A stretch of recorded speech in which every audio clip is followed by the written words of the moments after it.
संतोषी माता की जय। आज शुक्रवार के दिन सुनिए संतोषी माता की संपूर्ण व्रत कथा। एक गांव में एक बुढ़िया रहती थी जिसके 7 बेटे थे। 6 बेटे कमाने वाले थे और एक सबसे छोटा बेटा निकम्मा था। बुढ़िया माँ अपने 6 बेटों की रसोई बनाती और उनका झूठा बचा हुआ भोजन अपने 7वें बेटे को दे दिया करती। 7वां बेटा बहुत भोला भाला था, मन में कुछ भी विचार नहीं करता था। एक दिन वो अपनी पत्नी से बोला, देखो मेरी माँ का मुझ पर कितना प्रेम है। तो बहू बोली, क्यों नहीं, सबका झूठा बचा हुआ तुमको जो खिलाती है। तब वह बोला, ऐसा भी कहीं हो सकता है? मैं जब तक अपनी आंखों से न देख लूं मान नहीं सकता। पत्नी ने हंसकर कहा, देख लोगे तब तो मानोगे ना। फिर कुछ दिनों के बाद एक बड़ा त्योहार आया।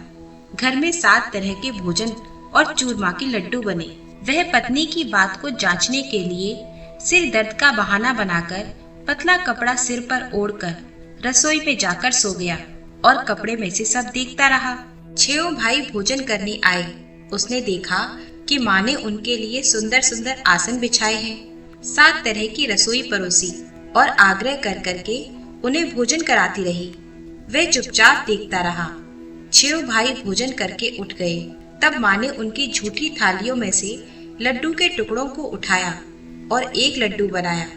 झूठन साफ करके माँ ने उसे पुकारा, उठो बेटा, तेरे भाइयों ने भोजन कर लिया है, अब तू भी भोजन कर ले।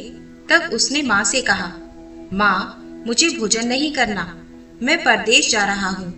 माँ ने कहा, कल जाना हो तो आज ही चला जा। वह बोला, हाँ हाँ आज ही जा रहा हूँ।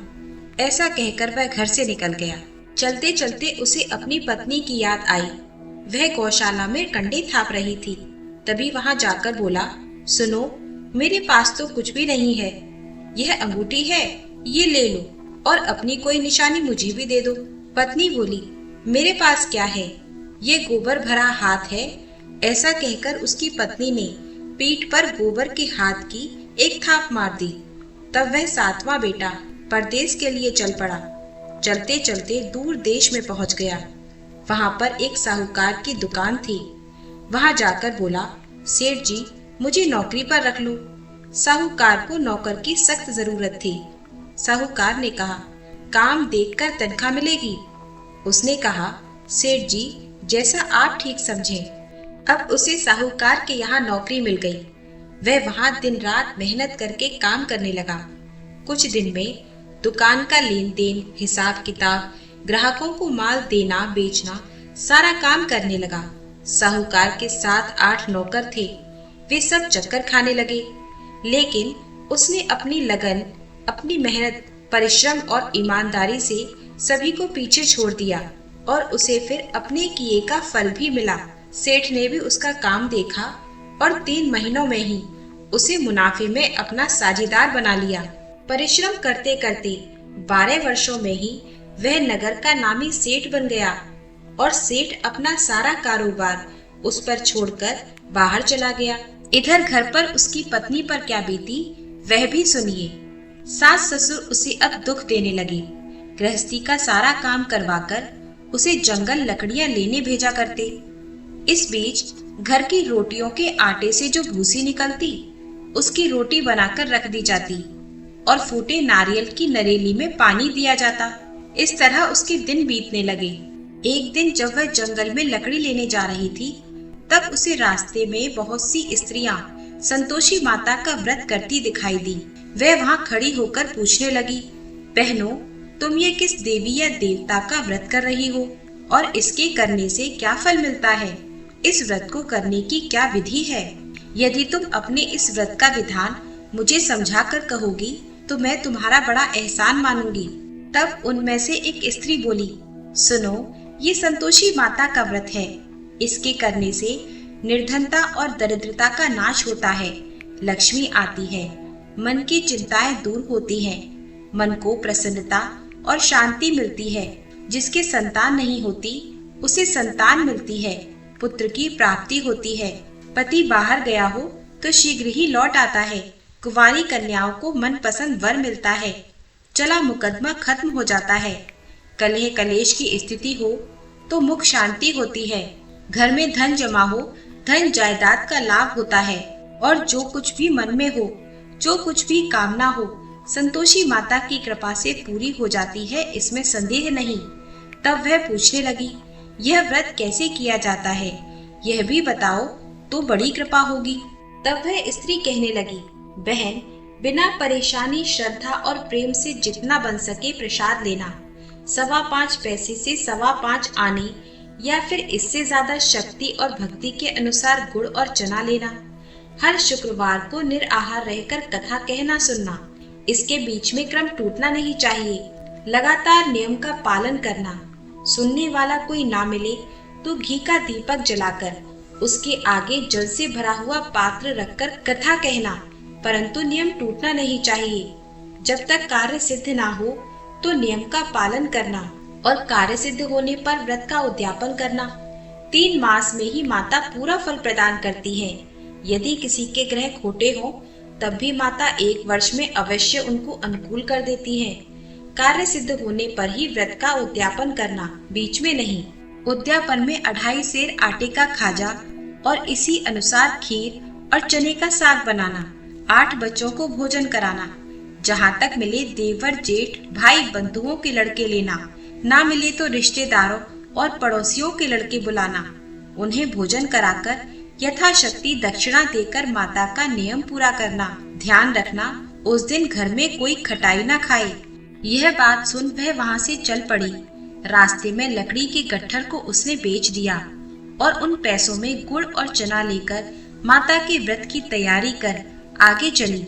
रास्ते में संतोषी माता के मंदिर में जाकर वह माता के चरणों में लेट गई और विनती करने लगी, माँ, मैं दीन हूँ, निपट मूर्ख हूँ, व्रत के कोई भी नियम नहीं जानती।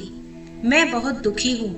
हे माता, मेरा दुख दूर करो, मैं तुम्हारी शरण में हूँ। संतोषी माता को उस पर दया आ गई। एक शुक्रवार बीता, दूसरे शुक्रवार को ही उसके पति का पत्र आया और तीसरे शुक्रवार को उसका भेजा हुआ पैसा भी आ पहुंचा। अब तो यह देखकर जेठानी मुंह सुकोड़ने लगी। इतने दिनों के बाद पैसा आया, इसमें क्या बड़ाई है। लड़के ताने देने लगे। काकी के पास तो पत्र आने लगे, रुपया आने लगा। अब तो काकी की खूब खातिर बढ़ेगी और अब तो काकी बुलाने से भी नहीं बोलेगी। बेचारी सरलता से कहती है कि भैया पत्र आए, पैसा आए तो हम सबके लिए ही तो अच्छा है। ऐसा कहकर आंखों में आंसू भरकर संतोषी माता के मंदिर में जाकर वह मातेश्वरी के चरणों में गिरकर रोने लगी। माँ, मैंने तुमसे पैसा तो नहीं मांगा, मुझे पैसे से क्या काम, मुझे तो अपने सुहाग से काम है। माँ, मैं तो अपने स्वामी के दर्शन और सेवा मांगती हूँ। तब माता ने प्रसन्न होकर कहा, जा बेटी, तेरा स्वामी भी जल्दी आएगा। ये सुनकर खुशी से बावली होकर वह घर आकर काम करने लगी। अब संतोषी माता विचार करने लगी कि भोली भाली पुत्री से मैंने कह तो दिया कि तेरा पति शीघ्र ही आ जाएगा, पर आएगा कहाँ से? वो तो इसे सपने में भी याद नहीं करता। उसे इसकी याद दिलाने के लिए तो अब मुझे ही जाना पड़ेगा। संतोषी माता ने उस बुढ़िया के बेटे को सपने में समझाया, पुत्र, तेरी पत्नी कष्ट उठा रही है। तब वह बोला, माँ, ये तो मुझे भी पता है, लेकिन क्या करूँ, वहाँ कैसे जाऊँ? परदेश की बात है, लेन देन का सारा हिसाब किताब है और कोई जाने का रास्ता भी नजर नहीं आता। आप ही कोई रास्ता दिखाएं कि मैं वहाँ कैसे जाऊँ। तब संतोषी माता कहने लगी, सवेरे नहा धोकर संतोषी माता का नाम ले, घी का दीपक जलाकर दंडवत कर और दुकान पर जाकर बैठना। देखते देखते तेरा सब लेन देन चुक जाएगा और जमा माल बिक जाएगा। सांझ होते होते धन का ढेर लग जाएगा। अब तो वह अगले दिन सुबह बहुत जल्दी उठा। उसने अपने मित्रों परिचितों से सपने में माता द्वारा कही गई बात कह सुनाई। वे सब उसकी बात सुनकर उसकी खिल्ली उड़ाने लगे।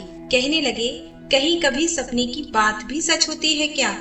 लेकिन उसमें एक बूढ़ा व्यक्ति बहुत समझदार था। वह बोला, देखो भाई, मेरी बात मानो। इस तरह सच या झूठ कहने के बदले देवता ने जो कहा है वैसा ही करना। तेरा क्या जाता है? अब बूढ़े व्यक्ति की बात मानकर नहा धोकर उसने संतोषी माता को प्रणाम किया।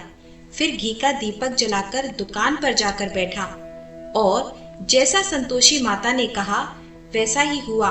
शाम तक धन का ढेर लग गया। वह हैरान रह गया। मन में संतोषी माता का नाम लेकर प्रसन्न होकर घर जाने के लिए गहने, कपड़े और सामान खरीदने लगा। सब काम से निपटकर वह अपने घर को रवाना हुआ। उधर उसकी पत्नी जंगल में लकड़ी लेने गई थी। लौटते समय थक जाने के कारण वह संतोषी माता के मंदिर पर विश्राम करने बैठ गई। ये तो उसका रोज रुकने का स्थान था। तब उसने धूल उड़ती देखी।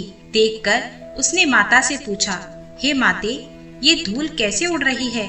संतोषी माता ने कहा, पुत्री, ये देख, तेरा पति आ रहा है। अब तू ऐसा कर, लकड़ियों के 3 गट्ठर बना, एक नदी के किनारे रख, दूसरा मेरे मंदिर पर और तीसरा अपने सर पर रखकर।